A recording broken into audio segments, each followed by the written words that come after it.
welcome back to another session of 360 and Sundry.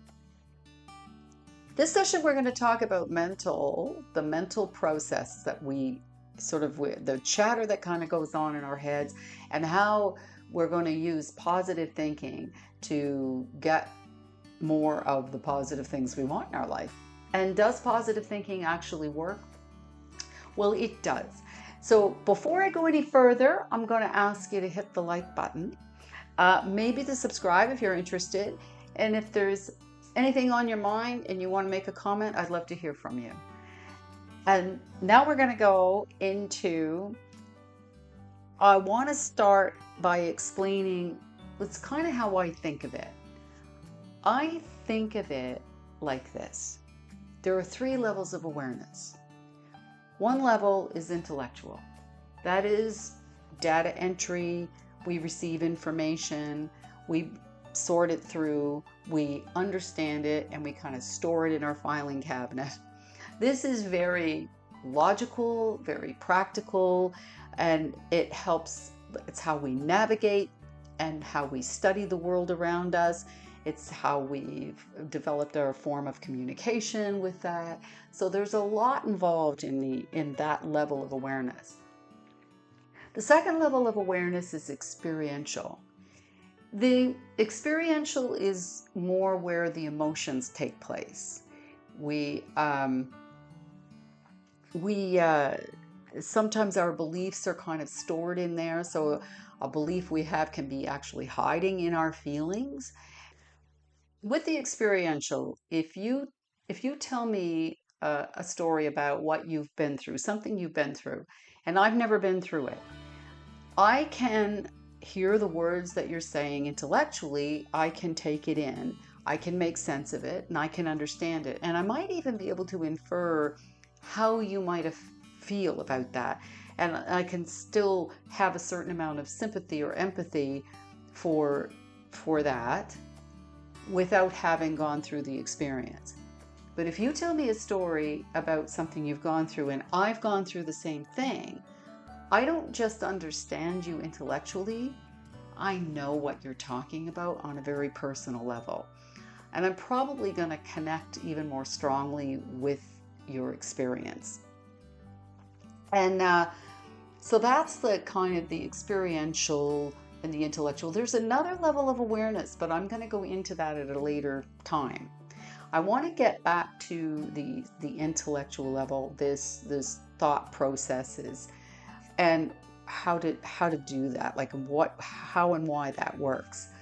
So the first thing you're going to need to do is you're going to know what it is you want. Why does it matter?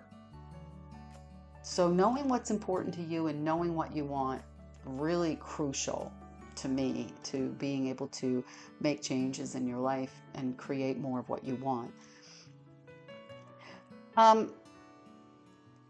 When you first think of something that you want and you're going to kind of write this down and you're going to set a goal for it, you want to make sure that you're starting with something that's kind of small enough where you feel sure of your ability to do it.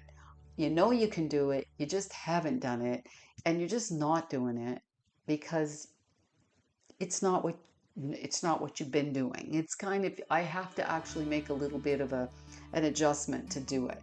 So and when you make the statement about that, you want to make statements like, I can, I will, not I'll try.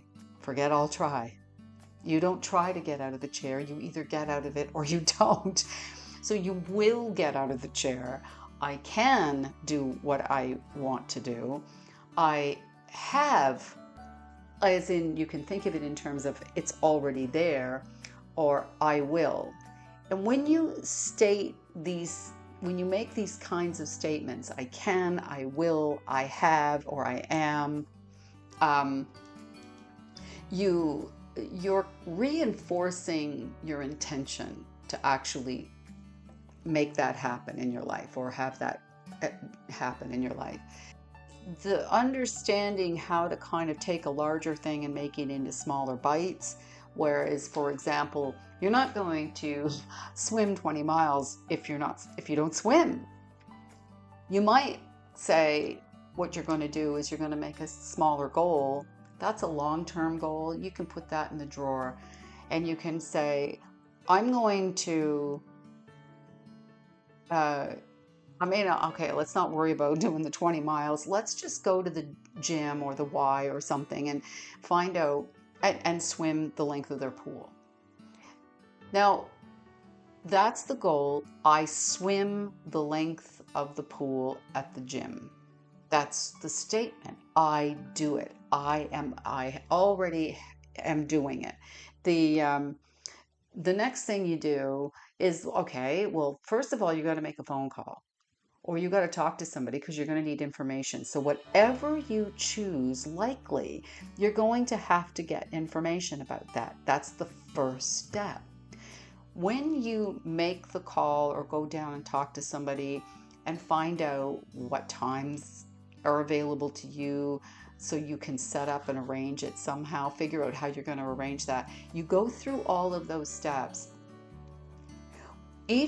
When you do that, it motivates your desire and strengthens your intention.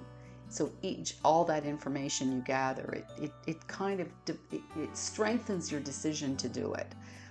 And by the time you're in the pool, you really should be feeling pretty proud of yourself just for being in the pool.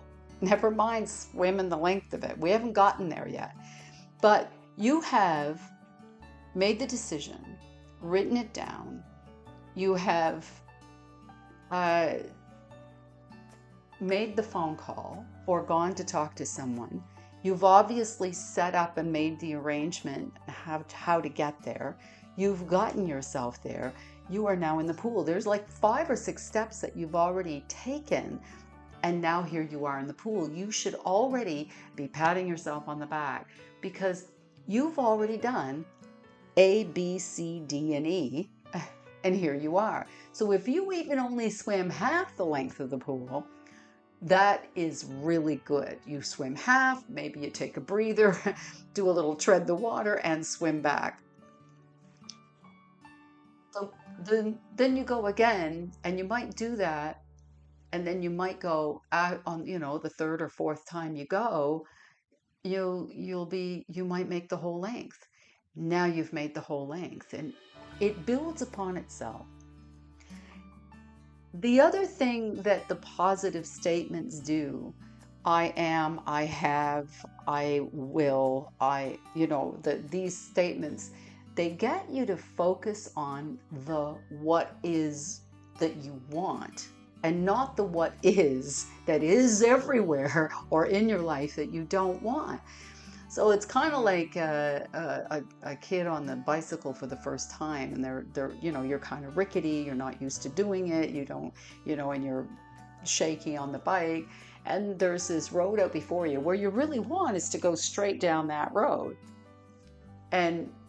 but there's this pole, and the pole's kind of sticking out into the road a little bit, and you see the pole, and what you do is you say, I don't want to hit the pole. I don't want to hit the pole. I don't want to hit the pole. And I don't want to hit the pole. And you run right into the pole because you're focused on the pole. Even though you're saying, I don't want to hit it, the focus is still on the pole. So these positive statements get the focus off the pole and down the road where you want to go. Now, this isn't to deny the pole is there. The pole is there.